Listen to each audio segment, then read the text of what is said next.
Welcome back to another tabletop review. Today we'll take a look at how to add a Picatinny rail where there are no slots or holes, such as to the underside of the forend on the Rock Island Armory VR80. Would you like to add an accessory where there are no rails or even slots to add one? Here's an example. This is my Rock Island Armory VR80 shotgun. A common complaint I hear about the VR80 is the lack of slots on the underside, or even on the upper area of the forend. What if I want to attach a vertical grip or tactical light to the underside, like this? Pretty cool, isn't it? Let's make sure this gun is cleared. By the way, if you enjoyed this review, be sure to like, share, and subscribe. Well, obviously you could have a gunsmith help you out, but because the forend is made of aluminum, it's actually fairly easy to attach a Picatinny rail yourself with a few simple tools. In this video, we'll take a look at how to install a Picatinny rail to the VR80's forend underside here in just a few simple steps. Now obviously, you'll need to select a rail, but you'll also need a few basic tools and stuff that you should be able to pick up at your local hardware. The most important items will be the proper screw lengths and types of screws, which probably will be shorter than the ones that came with your rail. In my case, there's no extra room for protruding screws or nuts in my installation. Otherwise, there could be interference with the piston that rides on the inside of the forend. The rail must be screwed directly into the threaded holes I'll create on the forend body itself. So in my case, the length of the screws is critical. There's no room for error here. So I'll be taking my time. You'll need an appropriate sized plug tap to thread the holes. You'll be drilling and a proper sized drill bit to create the holes. Now before we begin, I need to provide a couple of disclaimers. It's important to understand that if you read your firearms manual, you'll probably find a liability or warranty statement warning against any adjustments or modifications to the firearm. In addition, I always recommend that you seek professional services of a gunsmith. An experienced qualified gunsmith might also be able to provide advice on what can and can't be done. In my case, I contacted my shotguns company, Armscor, directly and asked for a statement of authorization for the addition of this rail to my VR80. It wasn't surprising that they would not respond, but I thought it was worth a shot. So my other option was to buy a replacement forend for the VR80 for about $100 if I ever need it. By the way, there are plenty of other options out there as well, including a forend with a vertical grip kit from Advanced Technical if you're looking to modify your VR80. So check those out before you start drilling. Third, my Picatinny rail was designed for M-LOK installations, but since there are no slots and there'll just be holes, I have to grind off the alignment tabs underneath the rail for a flush mount. Okay, make sure that you know exactly where you want to add the rail. You don't want to drill more holes than you need. 2 holes should do for most installations. Attach your accessory to the rail you intend to add and try it out for fit. Once you know where the rail will be installed, mark it off with tape. This will help you make sure you install the rail where you intended. Remove the forend from the gun and using a punch to guide where your holes will be drilled, carefully center the punch over the measured out locations for drilling, and using a hammer, tap the first centered guide hole indentation. This dimple will ensure your drill bit stays centered and doesn't wander when drilling. At this point, I suggest only drilling one of the holes.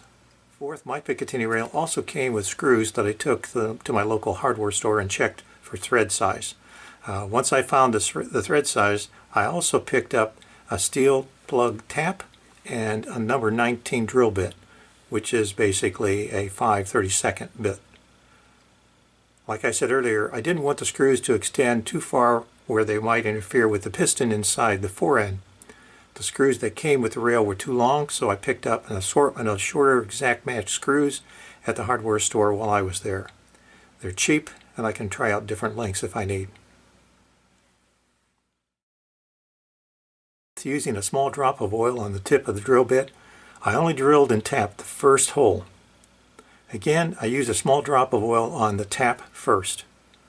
Once the threads had been tapped, I attached the rail with only one screw. This allowed me to check everything before I drilled the second hole. I could align the punch through the rail's second hole to assure that it was perfectly centered. and then I removed the rail and continued to drill and tap the second hole. Having drilled and tapped the second hole in the fore end, I can now attach the rail with the shorter screws. By the way, some people like to use a little blue Loctite on the screws before installation. The screws I chose are a perfect length, ending flush on the inside of the fore end with no protrusions beyond the threaded hole. Note that the rail fits perfectly. I've reassembled the gun and now it's ready for whatever I want to attach to the new rail. A neat job and the least amount of disturbance to the fore end, and I think it looks pretty cool.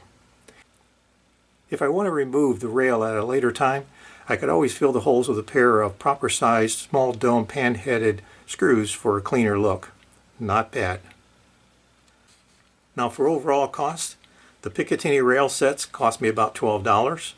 The steel plug tap about $5. The drill bit was about $3, and the additional screws assorted sizes was about $4. Now before we end today's video, I'd like to remind you, if you haven't already, be sure to like, share, and subscribe. And thanks for watching, and I hope you found this video helpful.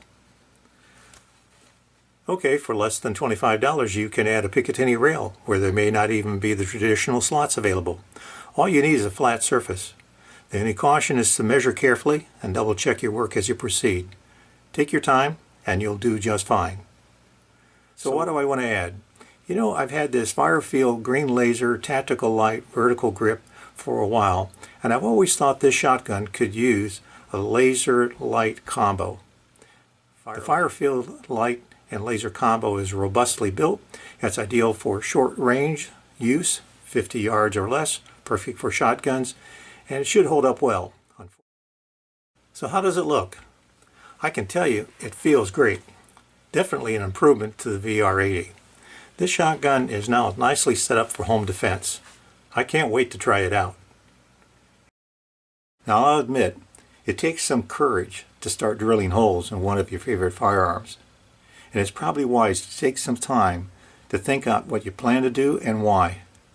You don't want to void your warranty or do anything that damages the function of the gun or that might be illegal.